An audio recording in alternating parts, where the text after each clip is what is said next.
ប្រវត្តិសាស្ត្រភ្នំបន្នន់ខេត្តបាត់ដំបងសួស្តីបងប្អូនទាំងអស់គ្នាថ្ងៃនេះយើងមកស្វែងយល់ពីប្រវត្តិសាស្ត្រនិងសម្រស់ដ៏អស្ចារ្យនៃភ្នំបន្នន់ដែលស្ថិតនៅក្នុងខេត្តបាត់ដំបងភ្នំបន្នន់គឺជាតំបន់ប្រវត្តិសាស្ត្រនិងទេសចរណ៍ដ៏សំខាន់មួយរបស់កម្ពុជាភ្នំនេះស្ថិតនៅស្រុកបន្នន់ខេត្តបាត់ដំបងប្រមាណជាង20គីឡូម៉ែត្រពីទីរួមខេត្តនៅលើកំពូលភ្នំមានប្រាសាទបុរាណខ្មែរមួយដែលមានប្រវត្តិទាក់ទងនឹងសម័យអង្គរប្រាសាទភ្នំបន្នន់ត្រូវបានចាប់ផ្ដើមសាងសង់នៅសតវត្សទី11ក្នុងរជ្ជកាលព្រះបាទឧទ័យទិត្យជ័យវរ្ម័នទី2ហើយត្រូវបានកែលម្អ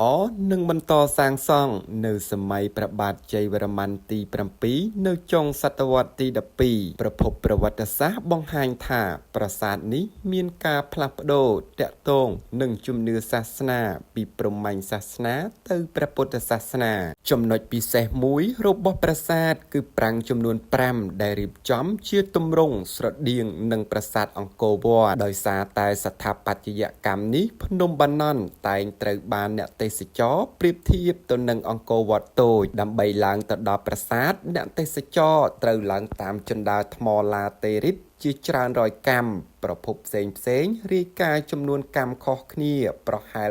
350កម្មទៅ385កម្មតាមជណ្ដើរមានរូបនាគនិងសំណង់ថ្មបុរាណដែលបង្ហាញពីសិល្បៈខ្មែរដ៏ល្អប្រណិតនៅលើកំពូលភ្នំយើងអាចមើលឃើញទេសភាពជុំវិញខេត្តបាត់ដំបងដូចជាវាលស្រែភូមិឃុំដើមត្នោតនិងទេសភាពតាមដងស្ទឹងសង្កែ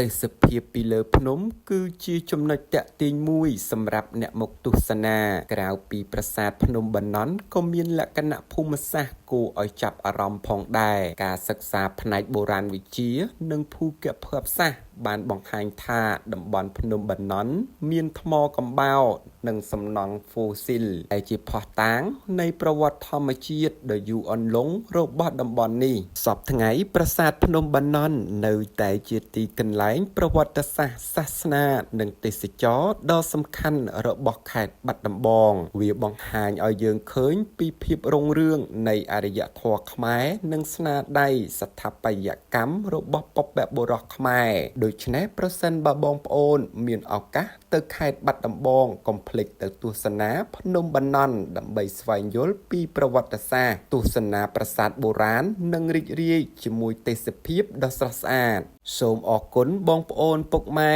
និងប្រិយមិត្តដែលបានទស្សនានៅវីដេអូនេះប្រសិនបើបងប្អូនចូលចិត្តសូមជួយចុច like Subscribe និង Share ដើម្បីគាំទ្រ Channel របស់យើង